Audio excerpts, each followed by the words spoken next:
Hello बच्चों, let's see the question. A vibrator makes 150 centimeter of a string to vibrate in 6 loop in the longitudinal arrangement. When it is stretched by 150 Newton, the entire length of a string is then weighted and the found to be weight 400 milligram. Then ये 4 option में से एक option correct है. Frequency हमें find करना है. Question में given है, पहले जो स्ट्रिंग है उसका लेंथ गिवन है और कितने लूप में फॉर्म हो रहा है वो भी गिवन है. की concept of the question is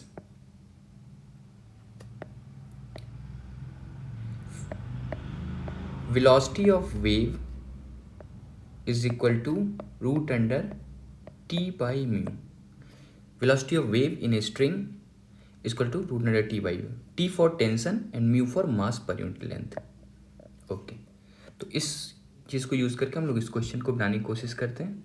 question में गिवन है स्ट्रिंग का लेंथ पहले गिवन है कितना है, ये एल इक्वल टू 150 सेंटीमीटर या फिर इसको 1.5 मीटर आप बोल सकते हो. इस टू वाइब्रेट इन 6 लूप. अब लॉन्गिट्यूडनल अरेंजमेंट है 6 लूप, इसका जो वेव का प्रोपेगेशन है वो 6 लूप का फॉर्म कर रहा है. तो इसको कैसे आप बना सकते हो,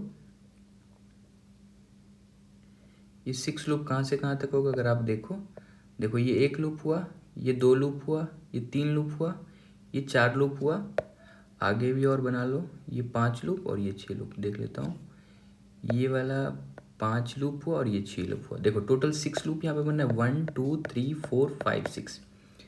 अब ये स्ट्रिंग जो है इसमें वेव का प्रोपेगेशन 6 लूप में फॉर्म हो रहा है.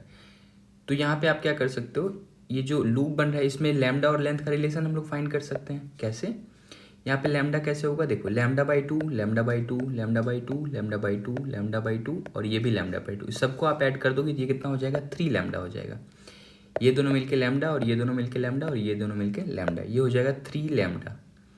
3 लैम्डा इक्वल टू कितना हो जाएगा, लेंथ ऑफ स्ट्रिंग दिया हुआ है 1.5 मीटर.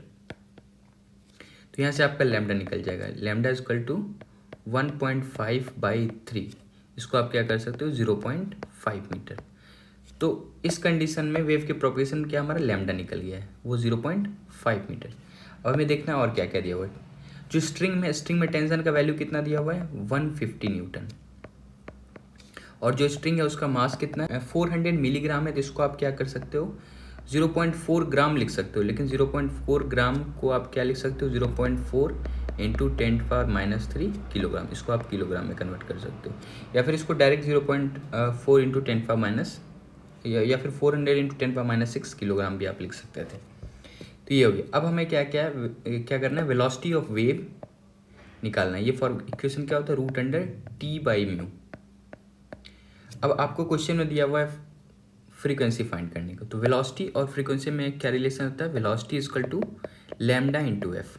तो यहाँ से वेलोसिटी की जगह आप क्या पुट कर सकते हो, लैम्डा इंटू एफ. यहाँ से लैम्डा इंटू एफ अगर आप पुट करोगे तो ये root under T by mu. T for tension 150 newton दिया हुआ है और म्यू मास per unit length, mass density है. तो मास कितना दिया हुआ है 0.4 into 10⁻³ into per unit length दिया हुआ है. तो लेंथ ऊपर चला जाएगा. तो यहाँ पे आप लेंथ ऑफ स्ट्रिंग कितना है 1.5 मीटर. इस केस में अगर आपको फ्रीक्वेंसी निकालना है तो आप क्या करोगे, frequency equal to 1 by lambda. 1 by lambda, lambda मतलब 0.5 रूट अंडर 150 इंटू 1.5 और नीचे में 0.4 इंटू 10⁻³. इसको और सिंप्लीफाई करो तो आप ऐसा लिख सकते हो 15 इंटू 15 लिख सकते हो ना. मैं क्या किया हूँ, इसका एक पॉइंट हटा दिया हूँ, एक जीरो हटा दिया हूँ. तो यहाँ 15 इंटू 15 और नीचे में आप क्या लिख सकते हो 0.4 इंटू 10⁻³ को आप लिख सकते हो 4 इंटू 10⁻⁴. तो 4 नीचे 10⁻⁻4 ऊपर जाके +4 हो जाएगा.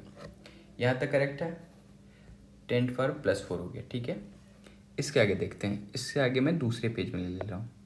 इस वैल्यू को अगर मैं यहाँ पुट करूँ तो ये ऐसा है. अब यहाँ पे फ्रीक्वेंसी में फाइंड करना है. इससे अगर हम लोग सॉल्व करते हैं तो ये देखो 1 बाई 0.5 तो 1 बाई 2 ये 2 आ जाएगा और अंदर में क्या लिख सकते हो, ये 15 इंटू 15 इंटू ये 10⁻⁴ डिवाइडेड बाई 4 है. तो इसको आप क्या लिख सकते हो, इसको आप 2500 लिख सकते हो, है ना. 10,000 बाई 4 2500. अगर इसको आप रूट में ब्रेक करो तो ये 2 15 इंटू 15 का रूट अंडर बाहर से लोगे तो एक 15 बचेगा और 2500 का रूट क्या हो जाएगा 50.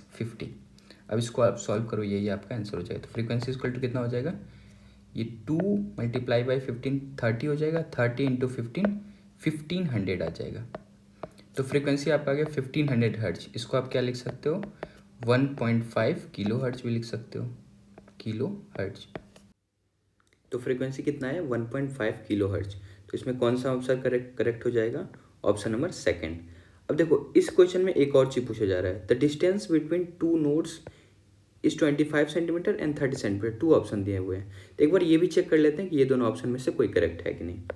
नोड्स का मतलब क्या होता है, ये जो पॉइंट है ये सब पॉइंट नोड्स है, ये सारे पॉइंट नोड्स हैं, और बीच वाले कौन से पॉइंट है, ये एंटी नोड है। तो आपसे पूछा जा रहा है डिस्टेंस बिटवीन टू नोड्स, दोनों में वही है, तो एक बार मैच कर लेते हैं। एक्चुअल में यहाँ से लेकर यहाँ तक के बीच का दूरी पूछा जा रहा है। तो ये रिलेशन क्या होता है, देखो ऐसे, अगर ये नोड फॉर्म हो रहा है तो यहाँ रिलेशन होता है lambda by 2 is equal to L. अब लैम्डा निकल चुका है, लैम्डा कितना निकाले हैं, lambda is equal to 0.5 metre. तो यहाँ से आप लैम्डा का वैल्यू पुट करो, 0.5 metre divided by 2 is equal to L. तो यहाँ से एल इज इक्वल टू कितना आ जाएगा, 0.5 बाई 2 0.25 मीटर। 0.25 मीटर को आप क्या लिख सकते हो, 25 सेंटीमीटर भी लिख सकते हो। तो इस क्वेश्चन में एक और ऑप्शन करेक्ट है, option number third. Okay, thank you.